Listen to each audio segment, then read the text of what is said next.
एक बार एक 10 साल के बच्चे का आइसक्रीम कोन खाने का मन हुआ तो सामने के होटल में गया और उसने महिला वेट्रेस से पूछा आइसक्रीम कोन कितने का आता है। तो उस महिला वेट्रेस ने जवाब दिया 70 रुपए का। फिर उस बच्चे ने अपनी जेबें टटोली, शायद उसके पास इतने पैसे नहीं होंगे, तो उसने महिला से दोबारा पूछा कि छोटा कप कितने का आता है। तो उस महिला वेट्रेस ने जवाब दिया 60 रुपए का। कुछ सोचने के बाद उस बच्चे ने कहा ठीक है, आप वो छोटा कप मुझे लाके दे दीजिए। फिर उसने अपनी आइसक्रीम खाई, पैसा पे किया और वहां से चला गया। जब महिला वेट्रेस प्लेट उठाने आई तो उस प्लेट के नीचे उसे 10 रुपए की टिप मिली। अब गाइस, अगर वो लड़का चाहता तो वो आइसक्रीम कोन भी खा सकता था, लेकिन उसने उस वेटर का भी ध्यान रखा। Now the moral of the story is guys, बड़ा वही होता है जिसका दिल बड़ा होता है। इसीलिए अपने लिए सोचने से पहले दूसरों का भी ख्याल रखना सीख लीजिए। जब रतन टाटा ने पहली बार अपनी ड्रीम कार टाटा इंडिका को बाजार में उतारा तो उसका रिस्पॉन्स बहुत ही खराब था। घाटे में जाती हुई कंपनी को देखकर शेयर होल्डर्स ने कहा कि हमें ये कंपनी बेच देनी चाहिए।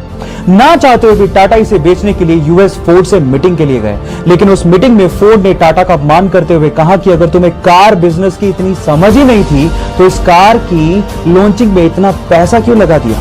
साथ ही साथ एक कहा कि इस कंपनी को खरीदकर हम तुम पे एहसान कर रहे हैं। टाटा ने यह सुन के कार कंपनी को बेचने से इनकार कर दिया। इंडिया वापस आए और इस कंपनी के लिए इतनी मेहनत की कि इसे वापस अपने पैरों पर खड़ा कर दिया। साथ ही साथ फोर्ड के घाटे में जाते हुए 2 luxurious brand Jaguar and land rover को खरीद के धमाका कर दिया। गाइस, अपमान सभी का होता है, लेकिन महान लोग अपने अपमान का बदला अपनी प्रोग्रेस से लेते हैं। जब मात्र 300 स्पार्टन्स जेरेक्सिस की विशाल सेना के सामने लड़ने के लिए जा रहे थे तो रास्ते में आर्केडियंस मिल गए। आर्केडियंस ने कहा कि हम भी तुम्हारे साथ लड़ना चाहते हैं, पर मैं हैरान हूं कि सिर्फ 300 सैनिक लेके तुम इतनी विशाल सेना से कैसे लड़ोगे। तो स्पार्टन्स के मुखिया ने एक सवाल पूछा आर्केडियंस की सेना से एक एक करके। उसने पूछा कि तुम्हारा पेशा क्या है। तो आर्केडियंस की सेना में से लोगों ने जवाब देना शुरू किया कि मैं मूर्तिकार हूं, मैं शिल्पकार हूं, मैं लोहार हूं। फिर स्पार्टन्स के मुखिया ने अपनी सेना से सवाल पूछा कि तुम्हारा पेशा क्या है। तो उन सब ने जवाब दिया खून, खून, खून। सबक यह है कि जंगें सैनिकों से नहीं, हौसलों से जीती जाती हैं। गाइस, नीट 2020 के एग्जाम में उड़ीसा के शोएब आफ्ताब ने और यूपी की आकांक्षा सिंह ने इतिहास रच दिया, क्योंकि इसके पहले तक ऐसा कभी नहीं हुआ कि किसी स्टूडेंट ने मेडिकल एंट्रेंस एग्जाम में पूरे में से पूरे मार्क्स यानी कि 720 में से 720 मार्क्स बनाए हों। है ना अमेजिंग। लेकिन सवाल यह है कि शोएब और आकांक्षा दोनों के ही 720 मार्क्स थे, तो फिर शोएब को रैंक 1 और आकांक्षा को रैंक 2 क्यों दिया गया? उसके पीछे का रीजन मैं आपको बताता हूं। सबसे पहले इन दोनों के बायोलॉजी के मार्क्स, फिर फिजिक्स के मार्क्स और फिर केमिस्ट्री के मार्क्स कंपेयर किए गए और वो इक्वल थे। और फिर उसके बाद एज का क्राइटेरिया लगाया गया, जिसमें शोएब चूंकि आकांक्षा से बड़े थे तो उन्हें रैंक 1 दिया गया और आकांक्षा को रैंक 2। अब आप इसका रीजन जानते हैं। बहरहाल दोनों ही हमारे लिए टॉपर हैं और दोनों को ही मेरी तरफ से best of luck for the future. आपके प्यार की हद कितनी है? आंसर देने से पहले कहानी जरूर सुन लेना।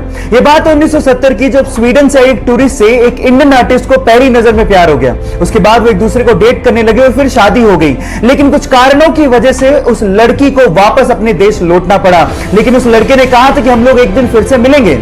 इतने पैसे नहीं थे कि वो लड़का फ्लाइट ले सकता, इसलिए साल भर बाद उसने अपना सब कुछ बेच के 60 रुपए में एक साइकिल खरीदी और 500 रुपए लेके दीवाना निकल पड़ा दिल्ली से अपने प्यार से मिलने। और 4 महीने की मशक्कत के बाद कोई टेक्नोलॉजी ना होने के बावजूद भी वो स्वीडन पहुंच गया।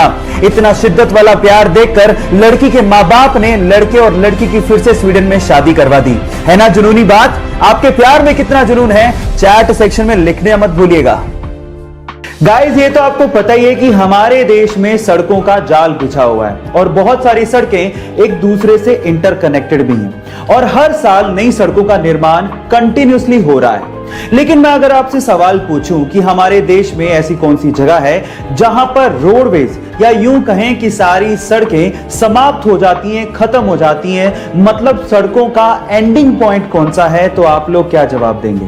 डोंट वरी, मैं आपको बताता हूं। उस जगह का नाम है धनुषकोटी और वो तमिलनाडु स्टेट में है और उसे इंडिया का एंडिंग पॉइंट भी कहा जाता है। गाइस, क्या इसके पहले तक के इफेक्ट आप जानते थे? और अगर नहीं जानते थे तो चैनल को सब्सक्राइब करना मत भूलिएगा, और अगर आप इंस्टाग्राम पे देख रहे हैं तो मुझे फॉलो करना मत भूलिएगा। मिलता है अगली वीडियो में।